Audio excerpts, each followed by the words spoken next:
That's right. Welcome in. Welcome back, folks. It is time for me to address the top 5 worst Notre Dame quarterback takes that I've seen from our fan base, media, whatever, the whole Irish nation. We're going to go over the worst 5 and try and break them down and figure out how these ended up becoming narratives, because I got an issue with all of them. Edition of the Always Irish Show. As always, you can find the program on YouTube. Do it. Subscribe if you haven't yet. Appreciate it very much. Give the video a thumbs up. That helps John out as well. Notifications on. You don't miss nothing. Twitter. Search bar Always Irish or Always Irish Inc. Emails alwaysirishnd@gmail.com. Audio only. Anywhere you want it, you can get it. Don't want to see my face? Who blames you for that? Let's be real. Call-in lines are popping on a morning show. A lot of excitement, a lot of opinions. 312-900-8815. Dial it up. Tell Uncle Johnny Boy all you've heard and seen. Notre Dame Fighting Irish brought to you by Sports Illustrated. I got multiple articles. I don't know when they're going to go live. The reaction to Angeli, what I think this indicates. I got a few different angles, so stay tuned over there. Don't forget, patreon.com/Always Irish. It's the only place you're going to see Mike Goolsby without a shirt, baby. I didn't know whether it was OnlyFans or Patreon yesterday. You got to love the dedication from Mr. Goolsby. He's out there doing yard work, putting bushes in, sweating, doing real man's work. Notre Dame news breaks. Next thing you know, he drops the tools and gets the camera, and he's going about Notre Dame football. Love the dedication from Mike. Patreon.com/Always Irish. Join up if you haven't yet. Appreciate it. Very simple topic, you guys. I'm going to go over the 5 worst Notre Dame quarterback takes I've seen this spring. Let's get right into it. Number 1. Steve should be the starter because he's got the experience.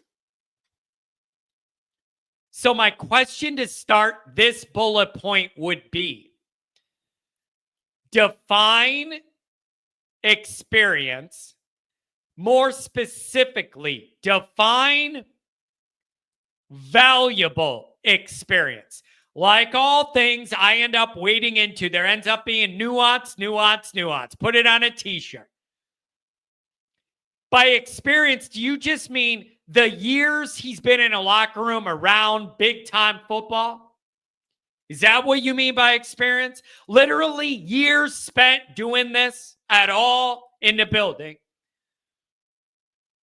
Or do you mean actual snaps in games?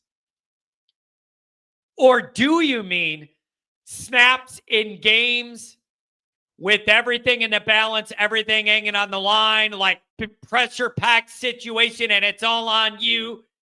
And we'll get to one of those moments down the list. We'll get there. I know what you're thinking. Johnny will get there. Hold on. To me, here's the issue I have with the experience argument. 98% of Steve Angeli's reps in real games have been either mop-up duty where there's no pressure because the game is over and it's just running the clock out. The game's decided. Or the game he started against the Beavs when all of their team and coaches went to the portal and we played a shell of an Oregon State team. Head coach went to Michigan State, I believe. All the players hit the portal. So when you say he should have the edge, and a lot of people did, he should have the edge because of that experience. I want you to define which experience you value and why. No offense, man. It doesn't move the needle to me what you do in mop-up duty when the game's over and everybody's going 80% and the backups are in and we're running out the clock. I mean, yeah, it's experience, but it isn't high intensity, high pressure, everything on the line. You're playing a bunch of 5 stars, getting their best. And what are you going to do throughout a whole game to win it? That's not what that is. So that's the issue with the experience thing. It's like, well, define that for me. Yeah, he's been in the room longer than the other guys. And yeah, he's had more snaps in real games than the other guys. But like, how much do I value that activity when it occurs? Not as much as some other people do. Here's a better argument, but I still have a problem with it. And it's where your mind went. What about the Penn State playoff game? Listen, I don't know if you win that game without Angeli coming in when he did, driving the team down, getting us on the board, get a little bit of momentum going into halftime, and Notre Dame ended up fighting all the way back and winning the game. This may be one of the better arguments to make, but I still have pushback. In my chat on the morning show, sometimes people would write, didn't you see what he did? Save the game against Penn State. Cool, calm, collected, down the field. Got us in position. The offense was dead, and he livened it up. It's exactly what we need or whatever. Agree with all that. Love all that. But that singular piece of data and that limited action is not nearly enough for me to go, well, based off that, starting quarterback next year won the job. Like, that's just not enough data for me to believe that. But it's one of the main arguments people will go to that were in the pro-Angeli camp in the media and the fan base. It was like, look at that drive and how cool, calm, and collected he was. That's what we need. Like, that's why he should be the guy. That's just not enough data. I loved everything about it, and I appreciate the hell out of it. But that's not enough for me to make you that starting quarterback. There's a difference between going in a pinch, unexpected, and doing something, and being the every week, day-to-day starting quarterback responsible for every single drive, great defensive coordinators scheming against what you do well to prepare for you. That's a different thing than going in and spot duty. And I'm not trying to say that wasn't important. I don't respect it. I genuinely do. I don't know if we win that game without his part. And I mean that. But it's not enough for me to default, make him the leader in the clubhouse to be the number one quarterback. It's just, that's not enough data for me. That doesn't, let me be clear, it doesn't mean I didn't love it and respect it and appreciate it. But that doesn't mean that you're penciled in as the number one starter because you did that. Not enough data. Number 3 bad argument. It's his turn, loyalty. I've seen it starting spring where it's like, he's the guy that's been here the longest, had multiple options to transfer and didn't when Leonard and Sam got dropped ahead of him in the line. And he stuck it out at Notre Dame and he didn't leave. And that's a real Notre Dame man to be able to do all that.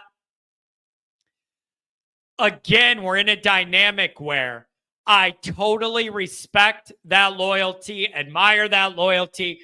Us Notre Dame people love the Notre Dame guy, and Steve is the epitome of that guy. But again, that's not a good reason to default make the guy the number one quarterback. Like, on an emotional human level, I totally get the idea of that loyalty and wanting to reward a guy that stuck it out for so many years and didn't leave when it would have been easy to leave. When these guys that haven't put in all the blood, sweat, and tears getting through Notre Dame academically, all of this. Bam, Sam Hartman's dropped on your head, ahead of you in the depth chart. Bam, Riley Leonard, ahead of you. On a human level, you could understand the frustration there from Steve and his camp. I totally get that. But again, that's not how you win in the modern era of college football. It seems in your heart like the right thing to do to defer to that program loyalty.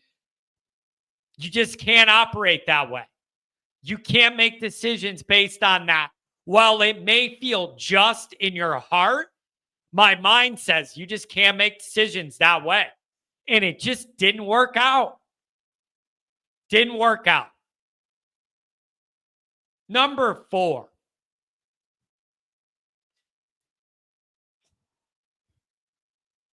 Carr now is the guaranteed starter. I've seen that all over Twitter. I've seen it all over YouTube and articles everywhere else. I'm not sure I believe that. I said on the morning show Friday, if you force me to put, $10,000 on how this will go, I would put my money on Carr, but I don't think that's been officially decided. And if it has, I'm not privy to that information or whatever. But I was a little surprised that the second Steve says he's leaving, a bunch of articles and stuff comes out saying Carr's the guy. I'm not sure I believe that. Again, I would bet my money on it if forced to. But I am of the mindset that the first week and a half or 2 weeks of August camp, it isn't going to be announced, and these two guys are going to battle it out. But I just think it's very premature to just assume that this is over now, and right when Steve left it, Carr has the job. I don't believe that. I don't believe it. I would bet on Carr to win it, but I don't believe it's a done deal right now, the way a lot of people are writing and acting as if they do. In my articles, I'm writing what comes next? A high-level athletic competition between these two young competitors in August. I'm not writing right out of the gate, everybody genuflects to Carr. He's the number one. Practices for a month with the ones, and that's it. I don't think that's what's going on. So I push back on that. Here's the 5th quarterback narrative that I've pushed back on. And I've seen this in my stuff and then national stuff or other Notre Dame media stuff too. I've seen this angle. The staff looking around and feeling like this program's real close to getting over the title hump and feels good, real good about all these areas of the program. The defense should be good. You think the O-line's going to be good. You have for once an improving receiving core you feel better about. You love the running backs. I've seen the argument that if the staff feels that good about the supporting cast, that's a reason you should feel free to go with the higher floor, lower ceiling player, which would be Gillis. And the idea being, you feel so good about the supporting cast in all these different areas on both sides of the ball. You could afford to be more conservative with the quarterback, and you're not desperate for an athlete to make plays. And the game manager thing may be just all you need to get this over the hump. I've seen that argument a lot. Here's my pushback to it. My pushback to that is, I do believe the staff believes they're really close and really good national title level contender in a lot of these position group areas and what they have coming back and coming in and whatever. To me, I look at it the other way. Feeling good about all that other stuff is a reason it should free you up to be aggressive at quarterback. Go with the high upside electricity quarterback. Is there more risk with that of early mistakes? Yes. But if you feel that good about a shutdown defense and all these other pieces in the O-line or whatever, that should embolden you to take more risk, not put you back in a conservative shell. I love this for Freeman. He's going to try and win the championship. So I get that argument that if you feel great about everything, why put a kid back to the mate, put the ball in arm's way more than Steve because he's new or doesn't read this coverage or presses a little under pressure as a youngster. I understand all that. But if it's a reality that all these other areas of the program are as solid as we think and the staff seems to think they are, if one of these young quarterbacks hit, you may literally be looking at Notre Dame as winning a national championship. Now's the time to lean into that upside with the support of all those areas you feel good about. Not go the other way. There is nothing going on in this program right now and where they're at in the pantheon of college football that makes me think time to get conservative, pull off the gas. No. Freeman is not doing this to be number 2. He's going for it. And there's some risk in it, but I respect it. I appreciate it. And I think it's appropriate given where this ball club is at overall.